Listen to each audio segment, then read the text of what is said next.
Hey guys, welcome back to the channel. I am Dale of the Biblical Linguist, coming at you with another episode of a reading of Matthew. Welcome back to my Bible study. And in today's video, I'm very excited because I have an exciting announcement. I actually linked up with a Greek tutor. His name is Steven Nelson. This kid is incredibly talented, probably the best that I've seen. And he actually runs a powerful resource that I am going to be referencing in my videos moving forward. It's called Cross Bible. The screenshots that you're going to see next to me, the side-by-side with the Greek and the English, those are all taken from the Cross Bible. It is free. You can upgrade for $5 a month. There's also a $10 a month, a $20 a month one. I do the $20 a month one because I am serious about learning it. I also want to throw in there that Steven has offered private tutoring lessons to me every Saturday. I haven't been this excited about language learning in a very long time. We've had one lesson already, and I'm just so incredibly stoked. Continuing on with the Greek, charging forward strong. And here's the other thing that's really cool about that. I realized today I never truly read the Bible in English. When I read it in the Greek, there's a clarity, but the fact that I have to fight to kind of grapple with what it's trying to say makes me analyze it deeper, and I'm getting like probably 10 times the amount of value out of reading it in its original Koine Greek, Kine Greek as they would have said it. I'm getting much more out of it by reading it in the Greek than I would ever get out of it in the English. So I'm going to do a video entitled Why Should You Learn Koine Greek? Probably the number one reason that I just realized today is because you understand the story so much better when you understand the original words that they were written in. Other things include Greek is a philologist's dream. I am a philologist. I just love parsing through the different languages that I've studied and analyzing the words that they use and kind of assessing where they came from and how they evolved over time and how they morphed over time and how they show up in English. I'm just obsessed with that. The Greek is basically the best case scenario for somebody that likes to contemplate words. It truly is. It has one of the richest vocabularies of any language in the world. It's basically the language that philosophy was born in. It is a beast to contend with. I think it is so much fun to study. I think it is definitely worth your time. And I just feel renewed with vigor and energy and excitement having just spent this year learning Greek. I just can't wait to keep doing it. It is the coolest language I've ever studied, like hands down. So anyways, I'm going to stop rambling, but huge shout out to Cross Bible. Huge shout out to Steven Nelson. I will leave his YouTube channel as well as a link to the Cross Bible in the description below. Go check it out. He's a really smart kid, really knows his stuff. He's had the patience to go through some of my videos and listen to my very crappy self-taught accent. So in the last episode, we kicked off Matthew chapter 2. It's kind of a lengthier one. I went through 10 verses. I'm starting to think maybe 5 verses is better.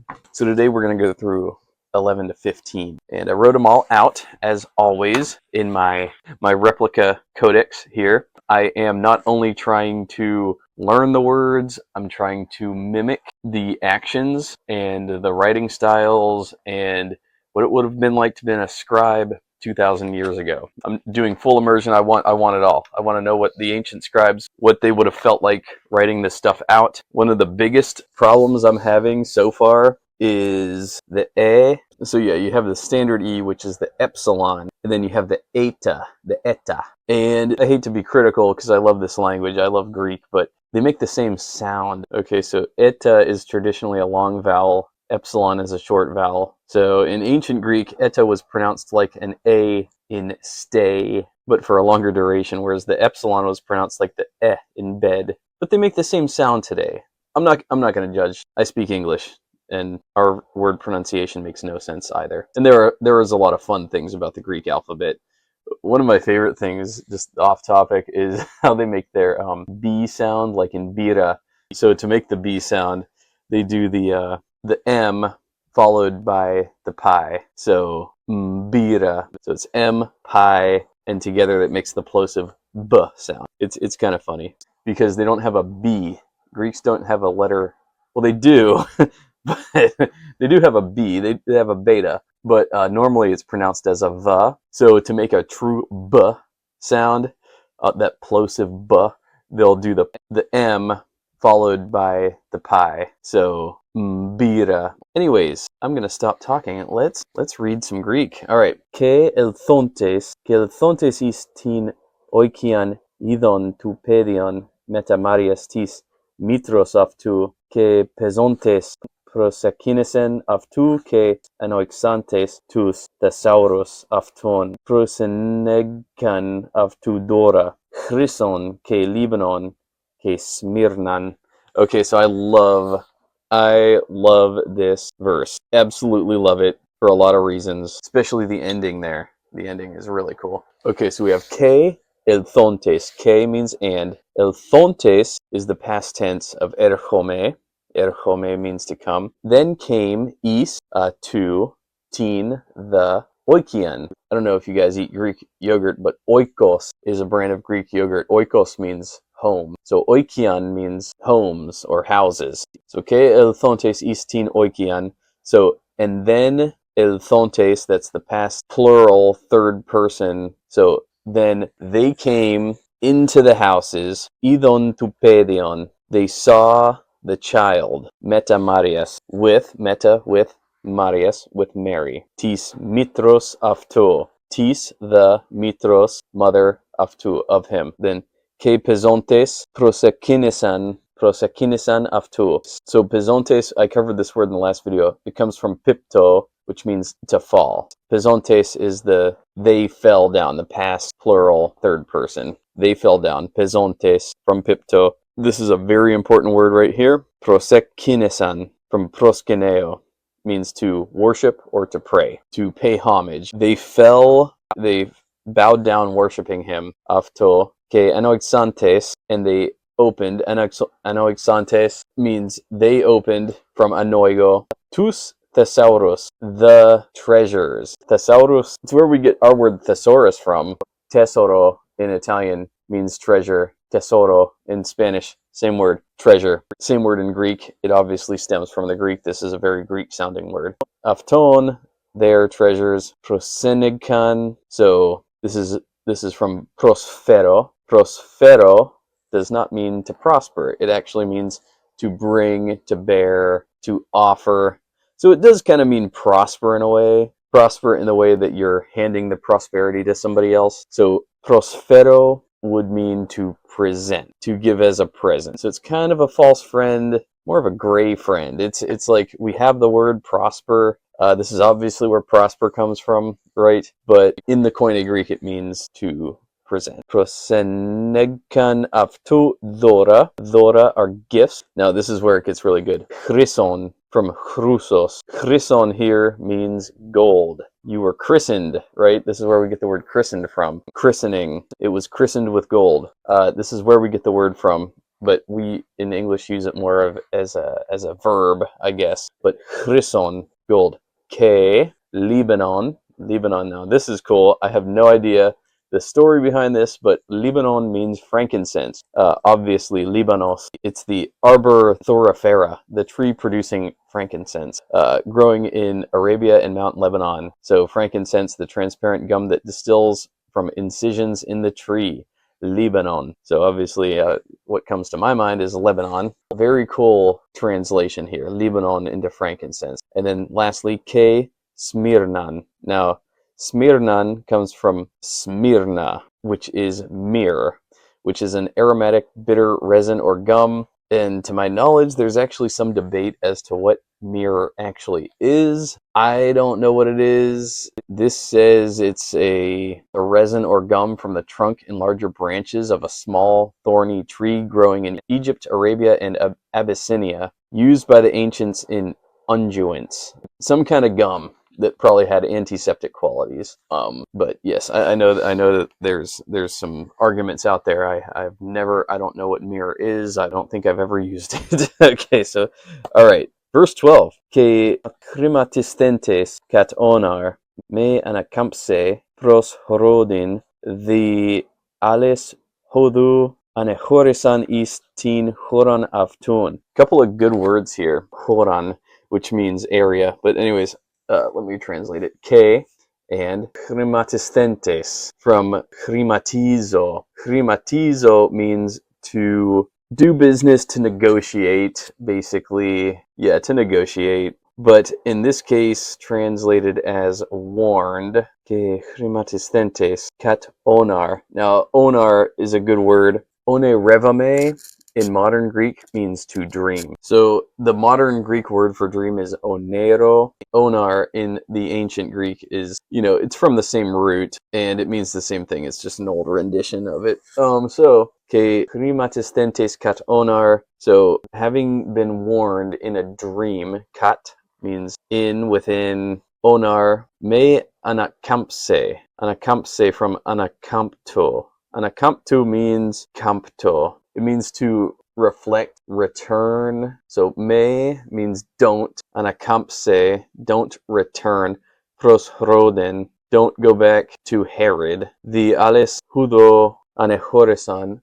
So the by alis, which comes from alos, which means another, by another, hudo, way or road. Anehoresan from anahoreo, which means to depart, to go away, withdraw. Anahoreo. So anahoresan, they withdraw. Istin horan. Now you'll notice anahoresan and horan. This is obviously coming from the same root. Hora means region, a country, a province, a territory, a place, right? It's a very loosely used term. Horan. Ane horesan. Ane means go back. So go back of the way, go back of the region. Ane horesan. Istin horan. How would I translate this whole thing? So, que chrematistentes kat onar. So they were warned in a dream. Me anakampse. Do not go back. Pros Heroden. Don't go back towards Herod. The alis hodo. Use another way. Anahoresan. To go back. Istin horanavton. To their own land. To their own country. All right, and here's this word again. Anahoresanton deavton. Idu Angelos Kyrio Fenete kat onar tu Yusuf legon. Agerthis parlave tu pedion ke tin mitera afto. Ke foige is Egypton ke tin mitera afto. Ke foige is Egypton ke iste eki eus an ipu soi. Meligar Rhodes Xetin to pedion to Apollose afto. All right. So what in the heck does that mean? All right. Anahoresanton. So basically, they went. So this is also from anahoreo, which we just covered, to go back. So they went back. Anahoresanton davton idu. So that after they had gone back, idu means look, but I translate it as behold. Idu from idon, to see, to look at something. So idu, behold, look here. Angelos Kyrio fenete kat onar. So angelos Kyrio, angelos, the messenger or the angel, they kind of mean the same thing. Angelos Kyrio. Kyrio, very important word. I've covered this in previous videos, but Kyrio means Lord. So idu, angelos Kyrio, behold, an angel of the Lord, fenete. Fenete means to appear, from phino. It occurs 31 times. It means to bring to light, to shine. Fenete. I don't know why that feels like super intuitive to me, but it does. An angel of the Lord, Fenete, appeared, kat onar, within a dream, to Yusuf, legon. Kat onar, once again, onar, one revame, to dream in modern Greek. Onar is the old Greek word for a dream. Joseph's dream. Within Joseph's dream, an angel of the Lord appeared, and legon, from lego, saying to him, Egerthis, parlave to pedion, ke tin mitera aftu, ke foiga is Egypto. So Egerthis means get up or rise. It comes from Egeru, to excite, to arouse, to awaken. Egeru. Egerthis, parlave to pedion. Parlave from parlamvano, which means to take something. Lamvano means to take something. Paralamvano, I guess, would mean like to take with you. Para. In Greek, they love their prefixes. So paralave, take, to pedion, the child, ketin mitera, and the mother, avtu, his mother. Okay, foiga. Now, for some reason, I don't know why I understood this word the second I saw it, foiga, without ever having known it. Comes from foigo, which means to flee. This is where we get the reason I understood it is in Italian we have the verb fuggire. In Spanish it's huir, Huir. I don't know where the F dropped off, but it's where we get our word fugitive from. Someone who's escaping, someone who's running away, someone who is fleeing. Foige, fugitive. So it's the verb form. Okay, foiga is Egypton. So foiga, run away, is to Egypton, Egypt. Okay, iste eki eus an ipu soi meligar Rhodes zitin to pedion to apolisai aftu. Okay, flee to Egypt, and iste. Iste is imperative for imi, which means to be. So iste means stay. Maybe that's where we get the word stay from. Iste, stay. Iste, like you stay there. Eki means there. Eki.